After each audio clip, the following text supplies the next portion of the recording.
What's up YouTube, it's Zapdos TCG here and welcome back to another TCG video on my channel. Today we're going to be doing a buy list, that's right, for the Black Bolt and White Flare set coming out next month. So if you're waiting for that release, you already know which cards you need to look forward to. This is going to be a special mini set, but it will be legal for the Pokemon TCG World Championships 2025 all the way in Anaheim, California. I'm actually competing, that's why I'm making a very early video like this one, because I already play tested with a couple of these, and this is going to be the core essential buy list. If you guys are hyped for it, let me know by rocking the hell out of the like button. It takes one tiny second every time, but does help out the channel tremendously. I'm forever grateful if you would do so. With that being said, let's dive into this buy list. Also, little disclaimer, these are not going to be containing any like Hopium cards. Like I know Meloetta EX, it seems fun with turn 1 TM evolution and all that, but it's not in here. Also, Hydreigon meme shenanigans also not in here. This is going to be the core essential buy list to create very good decks with that might even win the World Championships. So let's get this video started with the Eelektrik. You definitely want to have 4 copies of that in your binder if you actually want to be making decks with Black Bolt and White Flare. Dynamotor, the exact ability as a Fluffy before it from Evolving Skies, or maybe you've been playing in the Malamar days, or maybe even before that having the exact Eelektrik from Noble Victories. Dynamotor is great, accelerating lightning energy from the discard pile to one of your bench Pokemon. We're gonna have 4 copies of that in our binder because you can make decks with it. There's a lot of good lightning type attackers out there. Think about Iron Hands, think about stuff like, for example, the new Zekrom, which we're gonna be talking about. So lots of great lightning type Pokemon to choose from. Also, you need 4 Dynamo. Cool thing with this Dynamo, it has free retreat, so you can instantly retreat into Budu if you want to, if you want to buy some time. But yeah, if you can get, of course, a lot of Eelektriks up on the field, you can accelerate a lot of energy. And this is something that the Miraidon electric generator deck was missing because it lost Fluffy. I know you can rely upon something like a Magneton, but will this actually put some new life into it? I know we still lost attackers like Raikou V and Raichu V in the rotation, but we're now gonna get a new attacking Pokemon which will bring some new life into Miraidon. We have Zekrom EX. This is a 2-prize Pokemon, and its second attack, Voltage Burst, slaps 130 damage and 50 damage for each of your for each prize card the opponent has taken. So if they have taken something like 4 prize cards, you can actually slap 330 damage with Zekrom. Very, very easy to power that one up. Continuing on, we also have the Emboar. Who remembers Emboar from the Black and White? Well, we have the Inferno Fandango ability once again.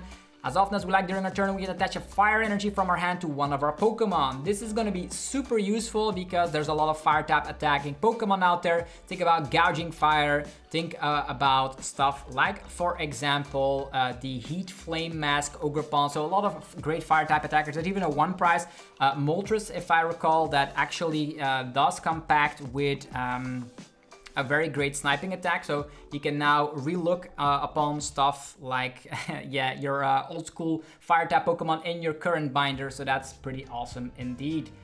What else do we have? Of course, we're gonna have some little Tapics to go along with that, as well as 2 copies of the Pig Knight, so we can have the entire evolution line set up in motion. So fire type Pokemon will have it great again, lightning type Pokemon will have it great again. That's pretty much what this buy list is all about. So I would recommend a 4-2-3 line at least in your binder. Then 2 copies of Reshiram EX. You're also going to be able to use the same attack as the Zekrom, but this one discards an energy from itself, whether the Zekrom actually damages itself. So 130 damage and then 50 damage for each prize card the opponent has taken. As mentioned, if the opponent has taken 4 prize cards, Reshiram slaps a whopping 330. Another cool thing with these kind of Pokemon is that we're also getting Prism Energy, which is pretty much a rainbow energy for basic Pokemon. And if you combine these, you can get something like a Wellspring Ogerpon, Iron Hand shenanigans. It could be happening with Emboar as well with the Prism Energy thrown in there. So there's a lot of things that can actually happen. So these are going to be the core essentials for Lightning and Fire type Pokemon. Then we're also going to have Genesect here. Are you playing Archelon? Are you playing Goldango? Well, this is going to be your best friend. This will turn every nest ball into a Jacques. That's right, you can get yourself 2 evolution metal type Pokemon, reveal them and put them in hand. Every single turn you can do that. So this is going to be the setup card for metal decks. Think about Goldango and Archelon, but also maybe Steven's Metagross, you never know. 2 copies in my buy list as well. Now we're gonna have another Pokemon. Let's look at this one. It's the Jellicent EX. The reason why I'm going for a 4-4 line is that this could be its entire deck, its own deck. with crushing hammers and all the annoying stuff out there, because as long as this Pokemon is in the active spot, your opponent can't play any item cards or attach any Pokemon tool card from their hand. Remember the Trevenant deck back in the day? Well, if you're instantly having a very viable attacking Pokemon, having a lot of hit points and having item lock until infinity, that's very good. So that's why I'm actually putting 4 copies in my competitive binder, just because item lock is that strong. You might think, oh, I have Budu, but you're at one point will need to retreat into your strong attacking Pokemon, and this could be a strong attacking Pokemon. You can also tag this into a Gardevoir EX list as well. Then for Frillish, funny fact about the Frillish is that you do come back with the Sea Shadows, allowing you to item lock the opponent as well. So you can item lock. If you go second, you item lock. If you go first, the opponent has 1 turn to play items. So you always want to go second and make sure the opponent cannot play any items for the rest of the game, which is kind of hilarious. So these are like the only Pokemon I have. Maybe some honorable mentions, Alomomola, I would say, to get a 70 HP Pokemon back from the discard pile. If you're a believer, you might actually include something like the Meloetta. Maybe you are going to be testing out that Hydreigon with the technical machine that can just spread some damage with that ignition energy, but I'm not a big fan of it. So these are my Pokemon that I would be having in my competitive binders from Black Bolt and White Flare. Continuing on, let's talk about the tool cards. Yeah, definitely 4 copies of this one. Probably the best card from the set. Brave Bangal, allowing you to slap 30 more damage to your opponent's active Pokemon. How cool is that? It also only works on non-rule box Pokemon, so if you have a rule box, this does not apply. This means decks like Ancient Box, Typhlosion, all of these decks can now be revisited. Maybe you're even checking out the Dipplin deck. All of these decks that have a little bit of lackluster damage output can now benefit from Brave Bangal, and this is going to be huge for one price decks. I wonder how good they will be. Unfortunately, we're not getting Psyduck in our format of World, so be careful of the Dusknoir still. Another cool tool card is Air Balloon. Are you benefiting from the fact of Rescue Board? Well, you can now have Air Balloon, which actually reduces the retreat cost by 2. That means decks like Goldango, Cerulege, which sometimes get trapped in the active position, can now have that free retreat because of the Air Balloon. Same goes for something like an Archelodon as well. You can now use the Archelodon as an energy accelerator on any other Pokemon without being like, oh, I'm gonna get trapped in the active. With Air Balloon, you now have a reduction of 2. So this has also been useful for something like, for example, the Eelektrik that I recently talked about, which has a 2 retreat cost. Tool Scrapper also returning into the game, so instead of like relying on jamming towers left and right, we can now have a searchable way to get rid of tools. Use your Arven, scrap the tools. The cool thing is you also can discard a tool from yourself, so you can discard up to 2 tool cards in play, whether from yourself or from the opponent. So it can also mean you can scratch your own EXP share off and then give it a Defiance Band, for example, in a Dracopult deck, for example. Tool Scrapper, searchable with Arven, which means, the Brave Balloons, the Bravery Charms from Drifloon no longer are going to survive that easily. With Tool Scrapper in almost every deck out there, you can also knock off stuff like, the Sparkling Crystal, for example, Air Balloons, Brave Bangles, all that. So Tool Scrapper is back, a tool removing card. Continuing on, there's a supporter N, but it's actually not good in this set. So the only supporter I would focus on is Hilda, which allows you to actually search an evolution Pokemon and 1 energy card and put them in hand. This is very cool because you have like that A-Spec energy that allows you to draw cards in combination with the Dunsparce, so that could be funny. Also, you can use this to get new upper energy from the deck in combination with an evolution Pokemon underneath item lock. So I would just get 2 copies because I don't think a deck will be playing 4, but if you do pull more of these, of course, get 4 of them in your binder, but I think 2 should be sufficient in your binder. This is a very specific card to get an evolution Pokemon and an energy card.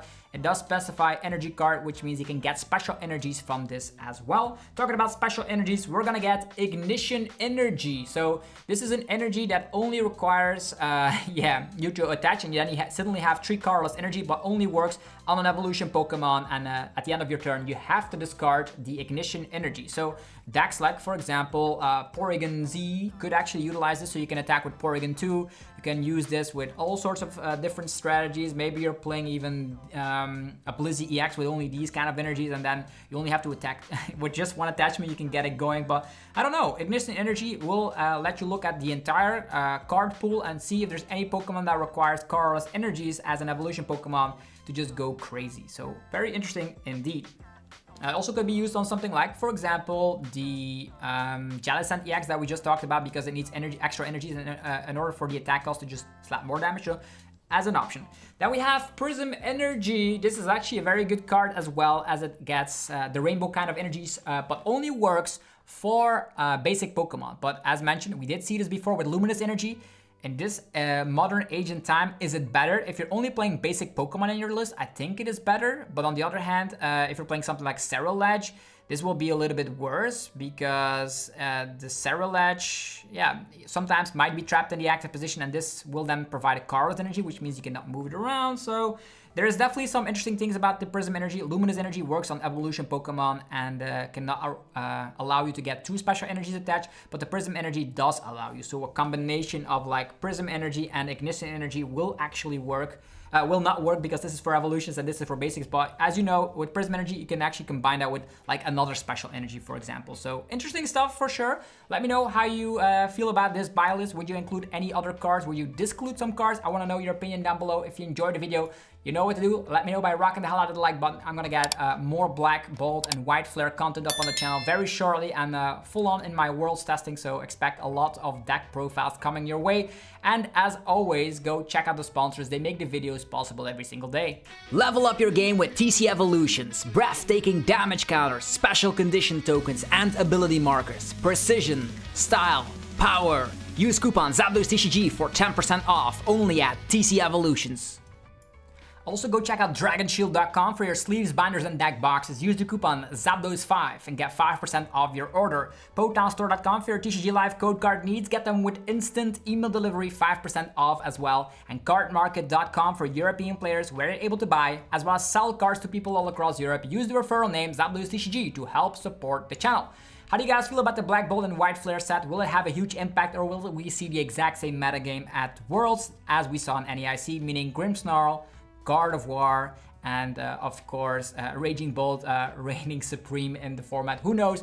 We'll figure it out next time. So have yourself a good time. Thanks for watching today, and I'll see you guys tomorrow. Peace.